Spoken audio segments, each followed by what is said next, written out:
Gloria también en el proyecto. Sí.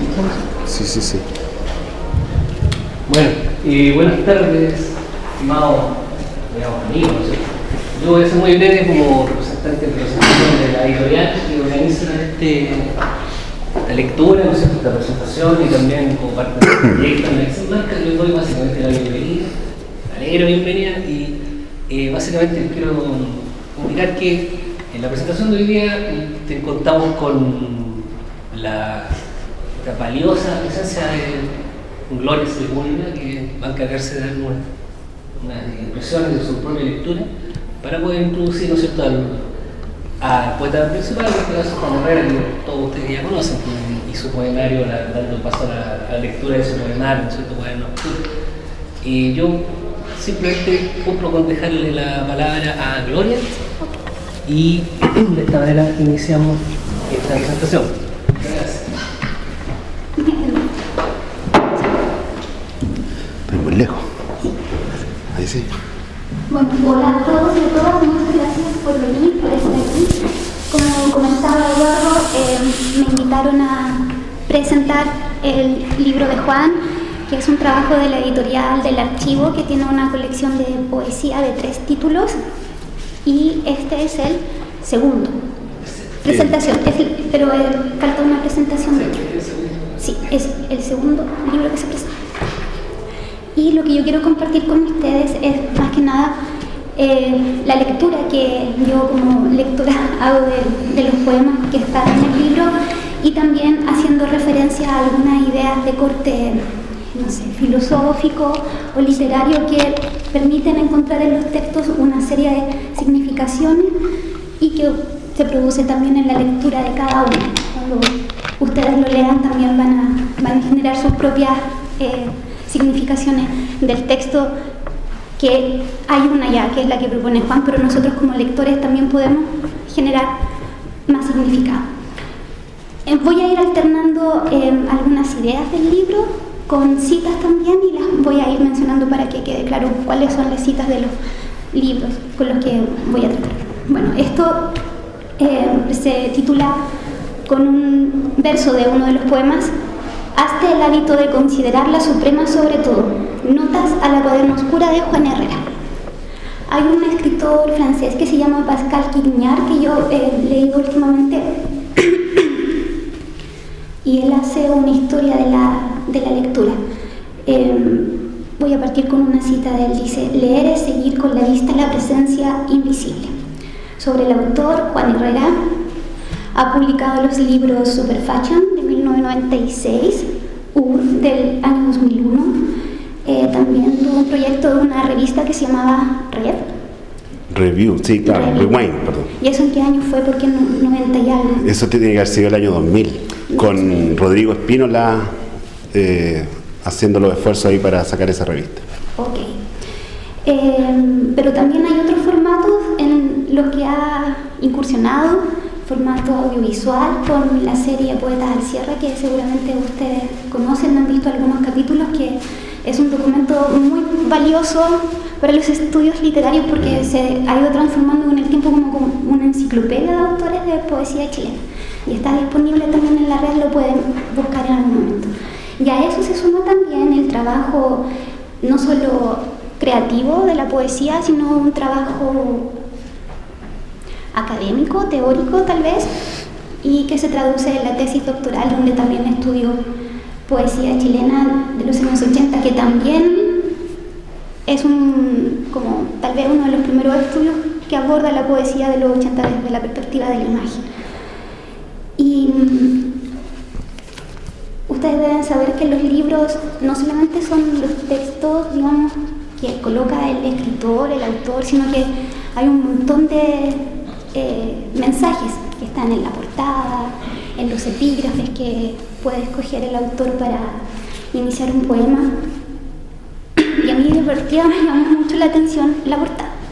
Entonces, conversando con Eduardo Bayo, yo había leído, digamos, atrás, ustedes pueden ver, no sé quién hizo la diagramación y la imagen de la portada, de dónde sale. Y esta imagen corresponde a la mano de San Santa Águeda de Catania, que es una virgen de la localidad de Sicilia, en Italia, que fue torturada y para demostrar y defender su fe la mandaron a un prostíbulo y la torturaron extrayéndole sus senos. O sea, de partida ya la imagen está conectada, o sea, la portada está conectada con una figura importante también. Y el texto está atravesado por una conexión con lo femenino, ya desde la selección de la mano de la santa en este caso, como el nombre también, cuaderno, porque es cuaderno y no es cuaderno, ¿cierto? Y bueno, este libro apareció este año, aparece la imagen de Santa Águeda y que también hace una reminiscencia a una idea que la imagen original está así horizontal, porque en una iglesia se conservan los restos de esta santa, está uno de sus senos guardados, sus pies y su mano. Entonces, al invertirlo, la imagen toma otra significación. Y eso es lo interesante. ¿Qué más? Hay varios temas que cruzan el texto. Hay niños pequeños, así que voy a tener que readecuar el discurso, pero hay unas claves certeras al sexo, al hardcore porno erótico, me quería decir yo, muy duro, y que también alcanza matices muy esperanzadores en algunos textos también. ¿Qué más? Hay algunas entradas teóricas que me permiten también entrar con esa idea que transmite el texto, ¿cierto?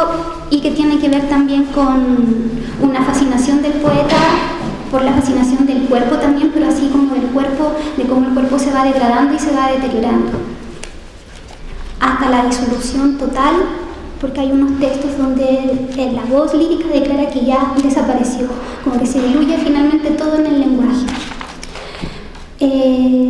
También es un texto que tiene cruces con lo amoroso, o sea, también es muy hardcore y es muy duro, pero también tiene partes que son muy sublimes. Por ejemplo, el poema que alude a Talcahuano, tengo la impresión que hace una reminiscencia a una infancia, como a una memoria primigenia tal vez de una emoción, y que así el texto, el libro en este caso, declara situaciones muy grotescas a veces, pero al mismo tiempo con una visión hacia la salud que se logra a través del ejercicio de la escritura. Cito: cuando mi cuerpo abandonado por el deseo te reclama entre los vivos, Lázaro hurgando hacia abajo entre las piedras de la fosa te llamará, en sordina pronunciará tu nombre en una lengua adversa, en una forma tan vulgar que despreciarás el mío con el que me llamaban. Hay otras ideas que aparecen en este libro de Roland Barthes. Lo ubican, es un pensador francés que propone la idea de que hay que hacer de la vida una obra de arte.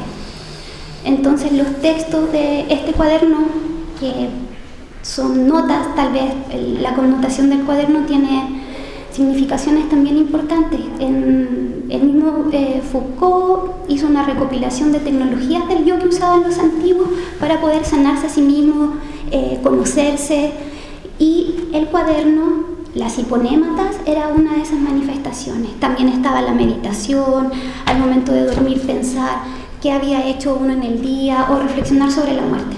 Entonces la escritura en el cuaderno como ejercicio también tiene que ver con un conocimiento de sí. ¿Qué más? Hay muchas alusiones a la idea del trabajo con la escritura, del trabajo con el lenguaje. Prueba tu deposición y habrás trabajado como nadie. Y el texto final, que está, sí, es el último, tiene una referencia a una persona que ustedes, yo creo que algunos también conocen, que es el profesor Juan Zapata. Y este texto hace un diálogo directo con un poema de Zapata. Lo voy a leer solo una parte. Escribir trabajo, hay que continuar, no puedo continuar.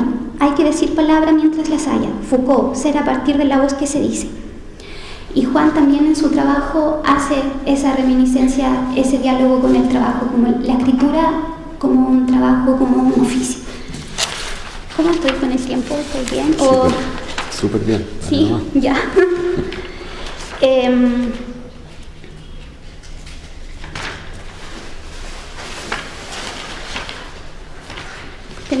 todo ordenado. Aquí me falta una hoja. Ok. Les comentaba también esta idea del relato amoroso que se cruza, que, digamos, atraviesa los poemas, y que también me invitaron a leerlo con algunas ideas de Barthes de nuevo, que hay un libro que se llama Fragmentos de un discurso amoroso, donde él, digamos, recopila citas de distintos autores, literatura, filosofía, diversos escritos sobre esta relación que uno tiene con un objeto amoroso, sea cual sea, desde, no sé, el primer avistamiento, cómo surge la pasión, cómo esa pasión a veces se acaba, o historias que terminan mal, cómo el ser humano enfrenta todo ese proceso. Y los poemas también de Juan hacen ese ejercicio en digamos, en ese anhelo de fijar una figura amada que se desvanece, pero también haciendo memoria de todas esas presencias femeninas con las que ha tenido experiencia la voz lírica en este caso. Entonces, pareciera que se habla de una mujer, pero se habla de muchas presencias femeninas, y que es un elemento que, como les comentaba, parte desde la portada con la imagen y que va señalando momentos, situaciones. Y también atraviesa el texto una idea sobre la muerte y sobre la idea de la composición, con un verso que a mí me parece súper bueno. Dentro de los pozos negros hay una luz que no es oscura. Está robado. Es una intertextualidad. Con Dancy Figueroa. Sí, hay un poema de Dancy Figueroa, pero no lo recuerdo cómo se llama. Es casi igual. Sí, es casi igual, sí, pero no... Con Vicky. Ok, ya. Pero bueno, esa idea de la muerte también latente, que finalmente es para lo que venimos al mundo, venimos a morir. Pero en ese trayecto de la vida y la muerte suceden cosas como las que aparecen en La Cuaderna Oscura de Juan Herrera. Espero no haberlos aburrido ni lateado. Muchas gracias. No dije todo lo que quería decir, como siempre, pero sí recalcar esa idea del trabajo y ese diálogo con el profesor Juan Zapata en torno a esa idea de, claro, la escritura no es solo el exceso o una serie de conceptos a los que se les puede asociar, sino que también tiene que ver con ahí un trabajo. Así que muchas gracias. Y bueno, ahora Juan. Muchas gracias. No, gracias a ti.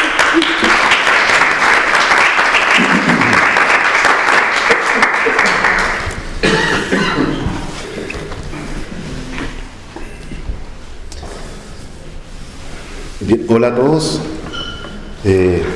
mi familia, amigos, Gabriel.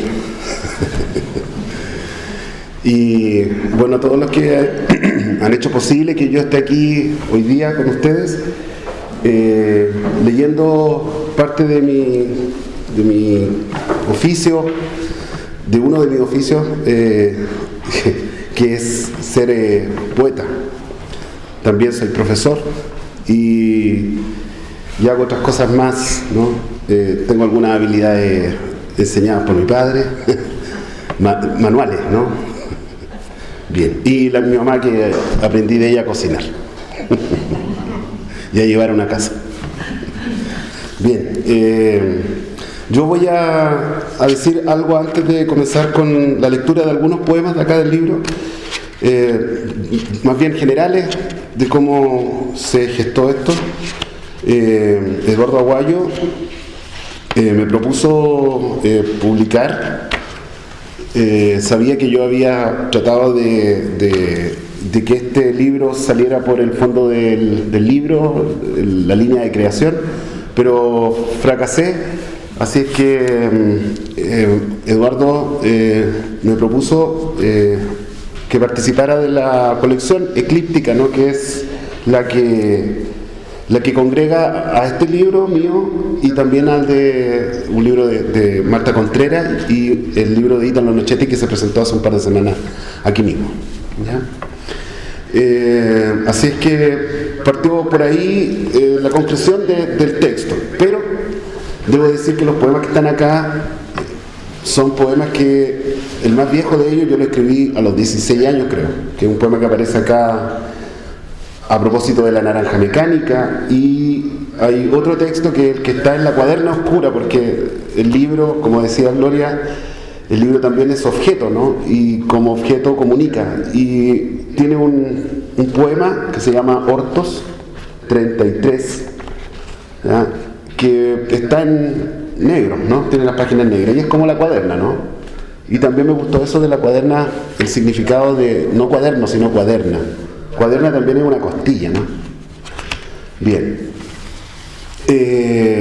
Aparte, digamos, de la cuaderna, que es el librito dentro del libro, son los libritos pequeños dentro del libro, son las cuadernas.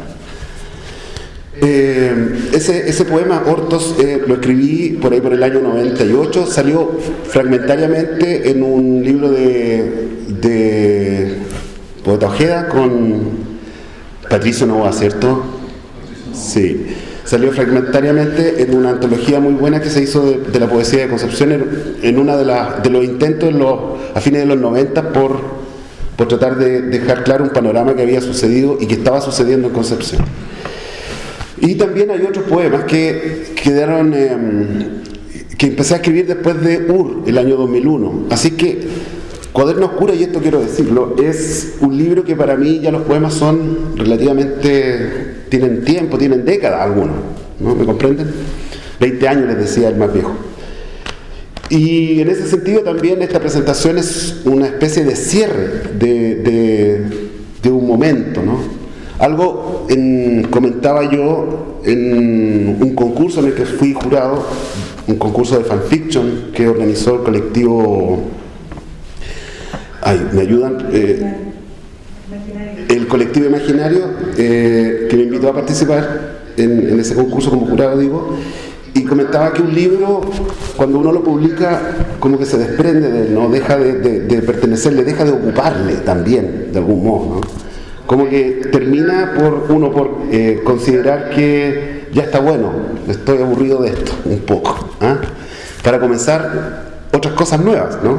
Así es que esta ceremonia de lanzamiento también es una especie de ceremonia de cierre, ¿no? De algo así como un requiem para Cuaderno Oscuro.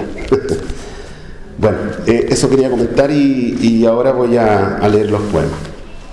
Vuelvo a reiterar mis agradecimientos por la presencia de todos ustedes.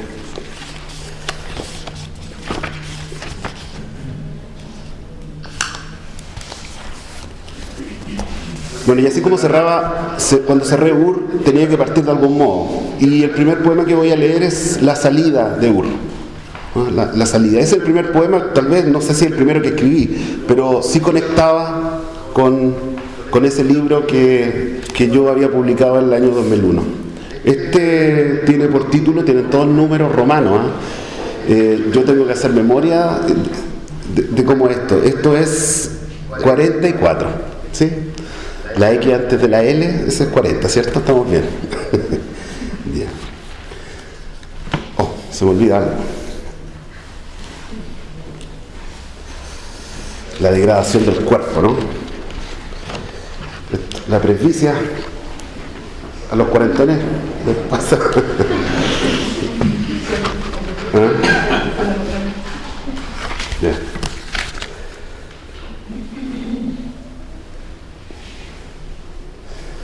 Bien.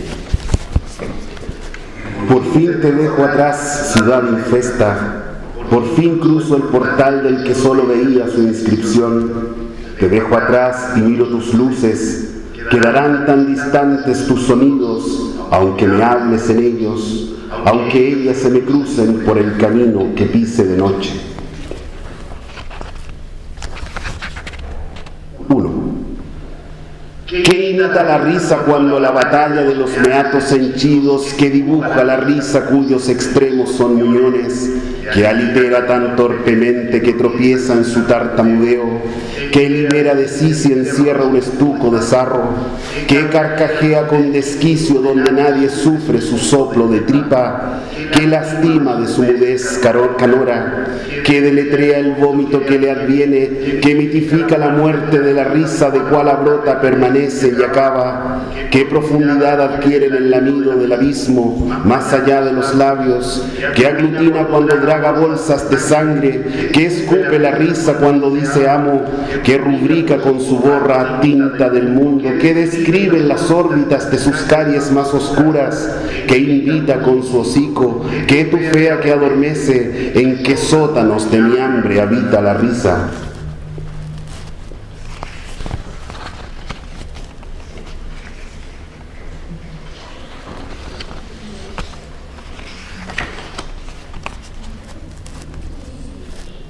Ya miras tu escritura y no te encuentras, algo ha sulfatado la sangre de su sintaxis, está fijada pero te ha mudado su lectura, no llama a nadie, no dice nada ni te nombra, ha dejado de serte análoga, no te obliga, has desaparecido.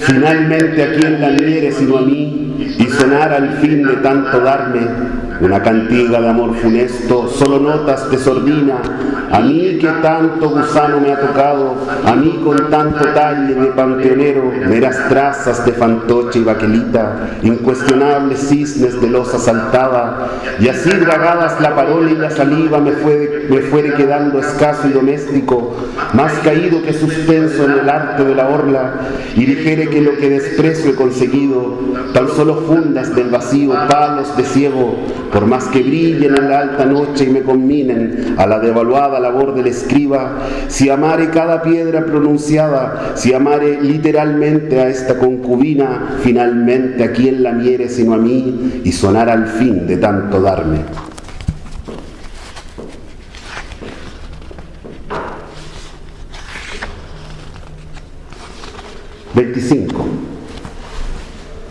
En esta fábula no hay acciones ni hombres elevados, ni sombra, ni hado, ni nada sublime, solo las cosas inevitablemente inseparables, solo la reducción de estas cosas de su origen desaparecidas.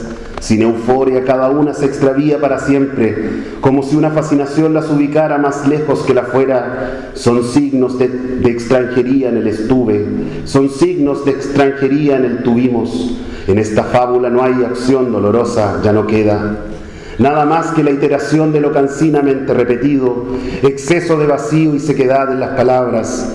¿Qué razón hemos perdido de lo que nombramos? Son signos de mudanza, signos, malabares, criptogramas.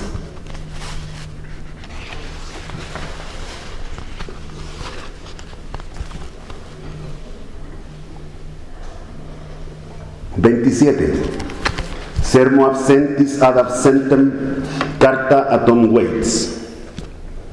No me conoces, pero tu voz sonó en mí tantas veces, de un modo único, especial diría yo, como si tú fueses accesorio, como si tu trabajo, tu vida, tu descenso no representasen nada en mi alarido. Dear Tom, ahora que te alejas quizás, ¿por qué descarga en el espacio que no es espacio y en el tiempo sin tiempo? Ahora que apenas te musito con vergüenza, confieso, entre las risas y las celebraciones, entre el frío de los reunidos que odiaran escucharte en mí, o en la corrección de los exámenes de los que jamás me oirán cantar, pero que conocen bien los procedimientos del género epistolar, confieso. Hubiese preferido tener una voz más fina y templada, una no como la tuya, solo por el placer de estar en alguna parte. 28. Quédate en el espejo un momento más, mientras sostengo la duración de tu forma, solo para mí unos minutos, hasta que la deformidad del aire que nos separa se haya disipado como la luz de tu pelo, como la lenta desintegración de tu risa, hasta encontrarte en la versión de hijo. Quédate de ti un momento hasta el final.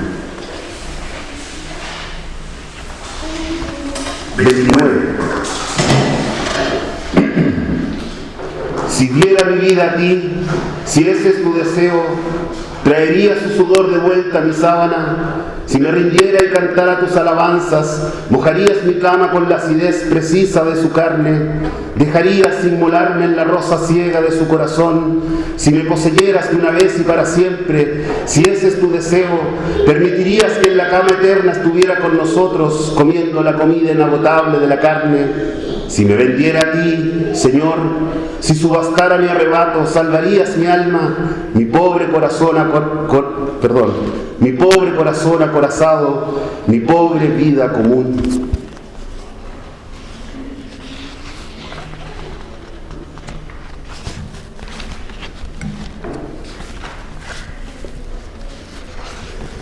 Este poema, cuando lo escribí, me sentí muy contento, ¿ya?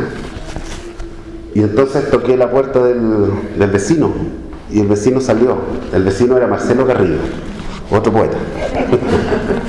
Y se lo mostré, pues, el poema. Y me dijo, sí está bueno. Bueno, un saludo a la distancia para Marcelo. 34. Allí escribirás todo el resto. Pondrás el estuco y pintarás tu casa vacía. Con la mano delgada de tu arte harás la casa que nadie verá. La casa sin puertas, sin viento que mueva las cortinas que no existen, sin niños, ni mujer, ni comida. Allí la noticia de tu vida pasará todos los días. Sobre sus paredes ausentes colgarás fotografías veladas. Ya no arrendarás y no podrás rentarla. Será tuya para siempre.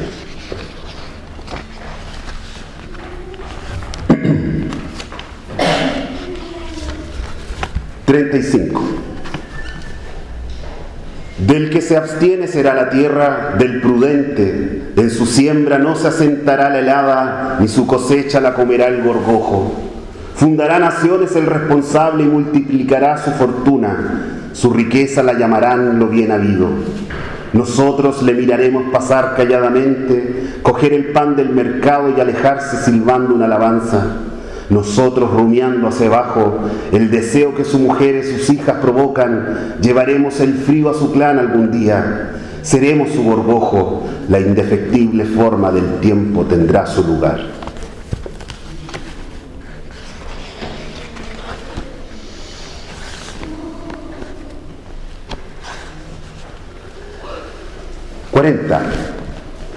Tengo corales para festín, Señor, siéntate a mi mesa.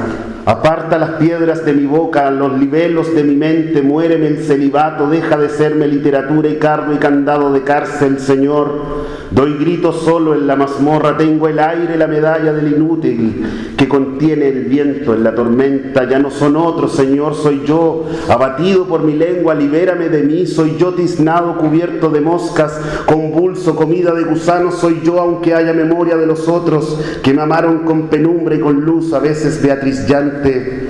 Tengo la befa y el escarnio a dosis, no hay agua en el baldío, hay sangre por el pueblo.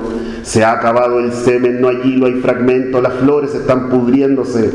Perdonad la cagada, la soberbia, la impericia, perdonad la afrenta, la mueca vanidosa. Tengo, Señor, tanto Cristo barroco en el entrecejo.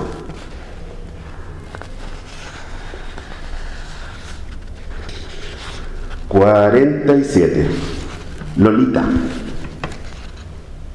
Hubiese preferido otras coordenadas para el desastre, que en la brújula del tiempo te hundieras para siempre sin coronas echadas para tu memoria, sin playas con tus restos masticados por bestias marinas, sin el hoyo donde se muere el sol todas las tardes, sin el nido en que escondías todas mis largas noches, sin que me devuelvas en la asolada madrugada que se avecina. Lolita, mi vida es una gran gangbang, mi vida es una gran gangbang al final de cuentas, irrecuperable abismo del que quedan algunas cintas, océanos de ciénagas de inmundicia lingüísticamente lateral.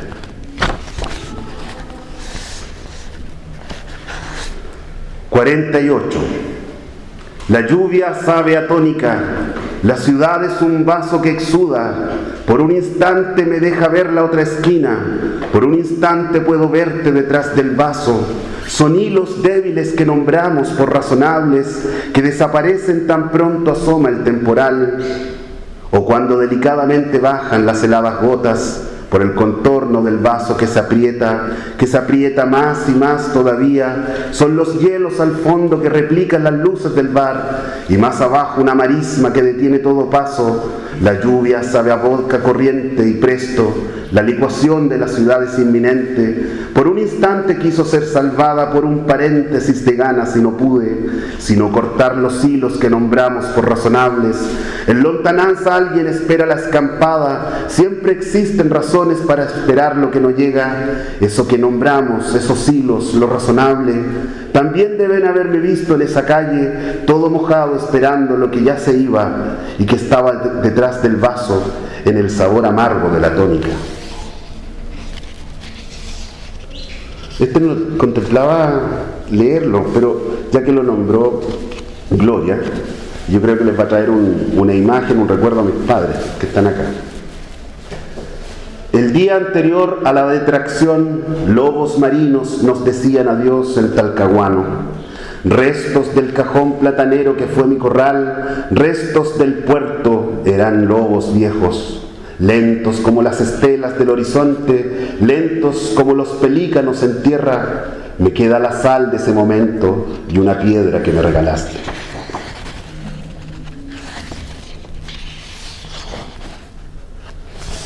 Y para terminar, voy a leer el último poema, 60. Tiene el único que podría yo decir que tiene un título significativo en términos el referente, ¿no? Está dedicado a Juan Zapata. 60 es la edad cuando se fue. Esa edad tenía cuando se fue Juan Zapata, cuando nos dejó. En memoria entonces a Juan Zapata Gacitúa, mi profe. Mi Bizancio es pobre como la madera, mi Roma vasta y dominada, mi sayal prestado.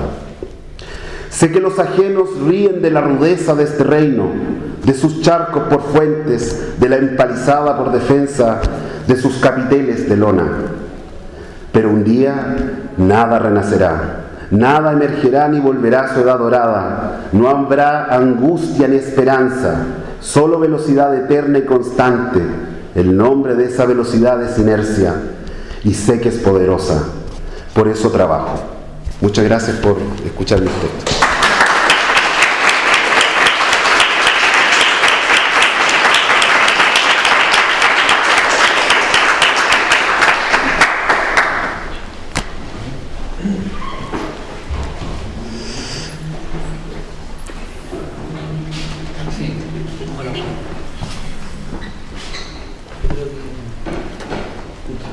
Sí, si alguien quiere preguntar algo, hacer una consulta, no sé. Claro, eso no es al poder, pero claro, si hay alguien que quiera algún tipo de... Yo creo que incluso la conversación la podemos dejar para el cóctel, ¿no es cierto? Yo creo que estamos más o menos emocionados, ¿no? Los invito entonces, un aplauso, ¿no? Los invito.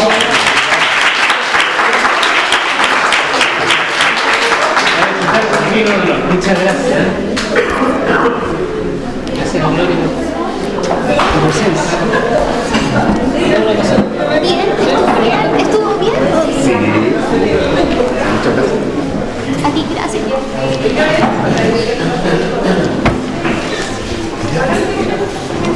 ¿O Julito allá en frente? Sí.